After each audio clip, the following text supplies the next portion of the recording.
50% of all teachers burn out in the first year, it turns out. 50%.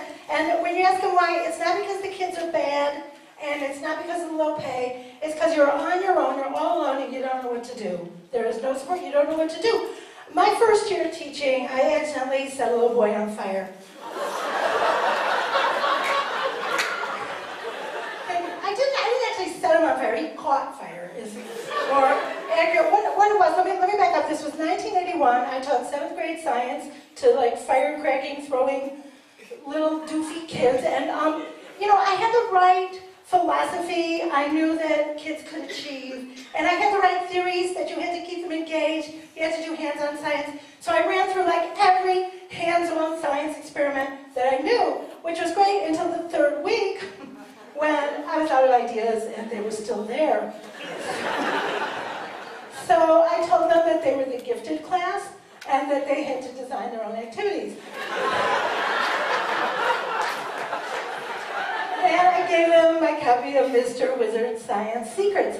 And they decided to make a spontaneous combustion chamber. Now, if you're imagining a science lab with like beakers and a fume hood, like get that picture out of your mind right now. This was public education in the Reagan era. You know, we had egg cartons, string, and imagination.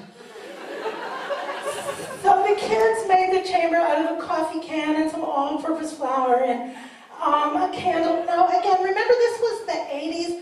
This was when America had waged a war on hair. Do you remember, like if you were white, you had to like spray it and gel it and, you know, make it stick up like Bananarama. And if you were black, you had to like goo it up and so it would like be these drippy little ringlets like Michael Jackson. So my point is, in the 80s, people were flammable.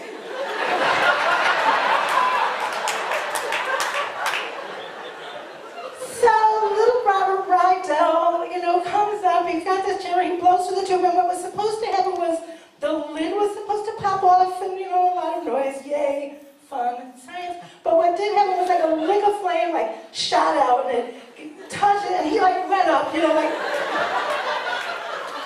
an oily rag on a stick, you know,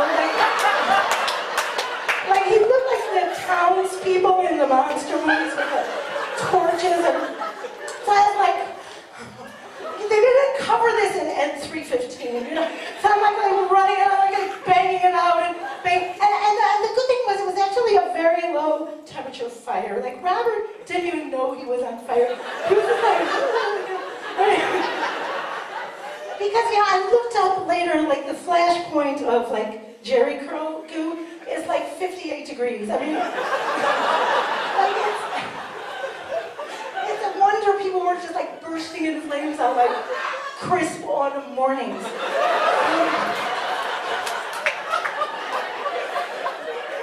So I was worried that I'd get in trouble, but I didn't because the kids didn't tell anyone because they all wanted to do it again.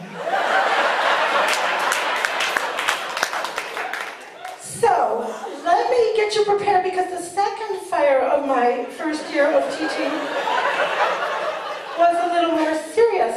And what had happened was the principal called me in and said, would you take the 7th graders on a week-long field trip to an archaeological dig site in southern Illinois? Because by this time, she had heard they were the gifted class.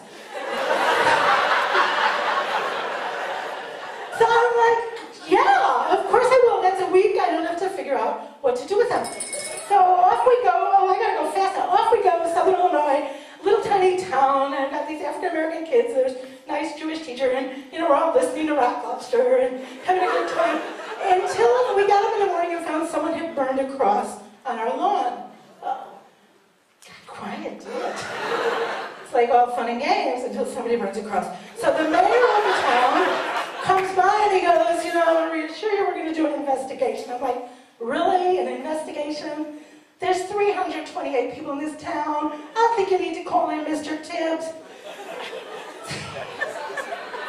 And he goes, I think it was kids, it was a prank, you know, prank, hate crime, you know, fine line, you know, but whatever.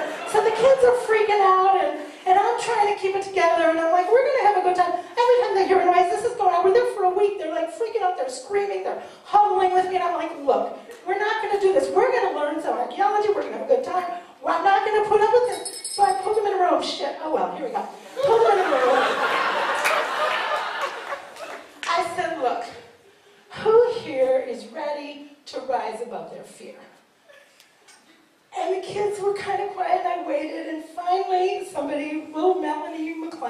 your hand, and then the other kid raised their hand, the other kid, okay, good, we're going to rise above our fear. And we start walking through the town to the little dining hall, and it starts to drizzle, and this little 7th grade girl starts singing the song from Carousel, You'll Never Walk Alone. Do you know that song? When you walk through a storm, keep your head up high, and don't be afraid of the dark. And then all the kids joined in. They knew this song from an assembly, and they're walking through this town, and they're singing. And the people in the town started coming out of their houses, and when the kids went by, they were clapping.